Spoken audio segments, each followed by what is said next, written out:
শ্বাসকষ্টের সমস্যাজনিত কারণে গত সোমবার এসএসকেএম হাসপাতালে ভর্তি হয়েছিলেন রাজ্যের প্রাক্তন শিক্ষামন্ত্রী পার্থ চট্টোপাধ্যায়। বৃহস্পতিবার তাকে কার্ডিওলজি বিভাগের আইসিসিইউতে স্থানান্তর করা হলো। রয়েছেন আইসিসিইউ এর 10 নম্বর বেডে। হাসপাতাল সূত্রে খবর, সংকটজনক নন পার্থ চট্টোপাধ্যায়, তবে তার অবস্থা স্থিতিশীল নয়।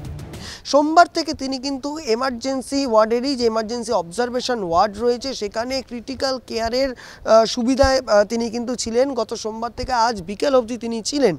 আজ বিকালবেলা তাকে এমার্জেন্সি অবজারভেশন ওয়ার্ড থেকে তাকে কার্ডিওলজি বিভাগের আইসিসিইউর 10 নম্বর বেডে স্থানান্তরিত করা হয়েছে।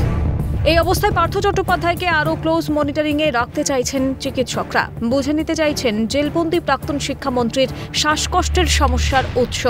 তার চিকিৎসায় কার্ডিওলজি বিভাগের বিশেষজ্ঞদের নিয়ে একটি মেডিকেল টিম গঠন করা হয়েছে। সেই মেডিকেল টিম সূত্রে যেটা জানতে পারছি যে তাকে কেন জেনারেল বেডে না রেখে আইসিসিইউ বেডে রাখা হয়েছে, কারণ তার শরীরে আচমকাই হিমোগ্লোবিন কমে গেছে। তাকে 3 ইউনিট ব্লাড ট্রান্সফিউশন করতে হবে, অর্থাৎ তার শরীরে 3 ইউনিট ব্লাড দিতে হবে। সেই কারণে তাকে একেবারে মেডিকেল টিমের একেবারে ক্লোজ মনিটরিংয়ে রেখে তাকে কিন্তু তার চিকিৎসা চলছে। তবে তিনি বর্তমানে স্থিতিশীল আছেন, মানে সংকটমুক্ত তিনি নয়, কিন্তু তা বলে পার্থ চট্টোপাধ্যায়ের যে শারীরিক অবস্থা অবনতি হয়েছে এমনটাও নয়। তাকে ক্লোজ মনিটরিংয়ে রাখা হচ্ছে।